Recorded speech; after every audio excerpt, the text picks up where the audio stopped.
సమయంలో అందరూ సహాయం చేస్తుంటే వైకాపా నేతలు మాత్రం రాజకీయాలు చేస్తున్నారని ఏపీ మంత్రి మండిపల్లి రాంప్రసాద్ రెడ్డి ఎద్దేవా చేశారు. ప్రకాశం బ్యారేజ్ ని పడవలతో కూల్చేయాలని కుట్ర పన్నారని ఆరోపించారు. మంగళగిరిలోని టీడీపీ కేంద్ర కార్యాలయంలో నిర్వహించిన మీడియా సమావేశంలో ఆయన మాట్లాడారు. ప్రజలు కష్టాల్లో ఉంటే జగన్ కు రాజకీయాలు కావాల్సి వచ్చిందా అని ప్రశ్నించారు. స్వాతంత్ర్య సమరయోధుడు జైల్లో ఉన్నట్లు నందిగాం సురేష్ ను పరామర్శించారని చెప్పారు. గత 10 రోజులుగా సీఎం చంద్రబాబు విజయవాడలోనే ఉన్నారని, అధికారులను ఎప్పటికప్పుడు అప్రమత్తం చేశారని తెలిపారు. బెంగళూరు ప్యాలెస్ లో కూర్చునే జగన్ కు ప్రజల కష్టాలేం తెలుస్తాయి అని రాంప్రసాద్ రెడ్డి వ్యాఖ్యానించారు.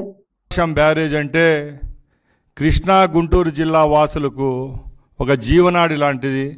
ఎందుకంటే దానివల్ల సుమారు 20 లక్షల ఎకరాల భూములకు నీరందిస్తున్నాం, లక్షలాది మందికి తాగునీరు కూడా ఇస్తున్నామంటే అది కేవలం ప్రకాశం బ్యారేజ్ వల్లే. ఈరోజు వర్షాలతో ప్రకాశం బ్యారేజ్ పూర్తిగా నిండిపోతే ఆ బ్యారేజ్నే నామరూపాలు లేకుండా చేయాలని కుట్ర పందింది ఎవరో మీ అందరికీ తెలియజేస్తున్నాం. ముఖ్యంగా జగన్మోహన్ రెడ్డి అనే వ్యక్తి ప్రభుత్వాన్ని కోల్పోయిన తర్వాత, ప్రతిపక్షంలోకి ఉన్న తర్వాత ఇలాంటి ఎన్నో దుర్మార్గమైన చర్యలకు ఆయన యొక్క నాయకులు అయితేనే పాల్పడుతున్నారంటే దాంట్లో ఏ విధమైన అతిశయోక్తి లేదు. ఎందుకంటే దానికి ఉదాహరణే మొన్న 10 రోజుల ముందు జరిగిన విషయాలన్నీ మీ దృష్టికి తీసుకొని పోతున్నా. ముఖ్యంగా ఆ రోజు సెప్టెంబర్ 2వ తారీఖున భారీ వర్షాల వల్ల ప్రకాశం బ్యారేజ్ నిండడం జరిగింది. ఆ రోజున తెలుగుదేశం పార్టీ ప్రభుత్వం ఉంది. ఇప్పుడు ప్రతిపక్షంలో ఉన్న జగన్మోహన్ రెడ్డి అనుచరులు ఎవరైతే ఉన్నారో తలసిల రఘురాం, ఆయన గురించి మీకు చెప్పనవసరం లేదు. గత 5 సంవత్సరాల ముందు ప్రభుత్వం ఎప్పటి నుంచి ఉన్నిందో అప్పటి నుంచి ఇప్పటి వరకు కూడా జగన్మోహన్ రెడ్డికి పర్సనల్ అసిస్టెంట్గా ఒక ఎమ్మెల్సీగా వ్యవహరిస్తున్న అతను తలసిల రఘురాం అంటే.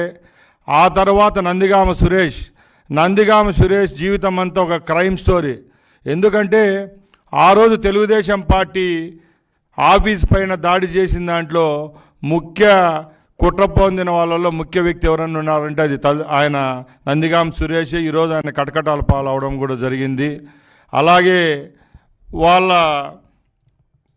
కోమటి రామ్మోహన్, ఉషాద్రి వీళ్ళంతా పక్కా వైసీపీకి చెందినవారు కాదా అని నేను జగన్మోహన్ రెడ్డిని అడుగుతున్నా. మీరు చేసింది ఏంటంటే తెలుగుదేశం పార్టీ అధికారంలోకి వచ్చి ఇలాంటి విపత్తులు సంభవించిన రోజు మేము ఆ ప్రభుత్వం ప్రజలకు అండగా ఉండామని చెప్పి మేము ఒక పక్కల కష్టపడి పనిచేస్తూ ఉంటే నీ యొక్క నాయకులు చేస్తున్న రాద్ధాంతం ఏం చెప్తున్నా మేము ముందరికి తీసుకొస్తున్నాం. ఆ రోజు గుంటూరు జిల్లాకు సంబంధించిన పడవలు ఏవైతే 3 పడవలు సుమారు ఒక్కొక్క పడవ 50 టన్నులు ఉంటుంది. 120 టన్నుల పడవలు వచ్చి ప్రకాశం బ్యారేజ్ యొక్క కౌంటర్ గేట్స్ను ఢీకొన్న. నాణ్యమైన కేబుల్ టీవీ ప్రసారాలు వీక్షించడంలో ఇబ్బందులు పడుతున్నారా? అధిక రేట్లతో అవస్థలు పడుతున్నారా? అయితే ఇంకెందుకు ఆలస్యం? మీ అభివృద్ధి మా అభివృద్ధిగా, మీ ఆనందమే మా ఆనందంగా NXT డిజిటల్ శాటిలైట్ సిగ్నల్స్ తో నెల్లూరు జిల్లా వేదికగా కేబుల్ ప్రసారాల్లో విప్లవాత్మక మార్పులతో జ్ఞానధర్మ బ్రాడ్కాస్ట్ ప్రైవేట్ లిమిటెడ్ సారథ్యంలో 550కు పైగా పే ఛానల్స్, 16 లోకల్ ఛానల్స్ తో ప్రజల ముందుకు తీసుకురావడం జరిగింది.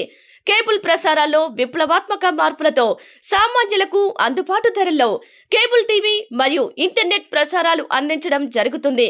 శుభకార్యాలు చేసుకోవడం మీ వంతు, మీ ఇంటి చిరునవ్వులు నవ్వించడం మా వంతు. మా కేబుల్ కలెక్షన్ తీసుకున్న కస్టమర్స్ కి పెళ్లిళ్లు మరియు పుట్టినరోజు వేడుకలు సాక్ష్యం టీవీ సంబరాల్లో ఉచితంగా ప్రసారం చేయడం జరుగుతుంది. ఇంకెందుకు ఆలస్యం?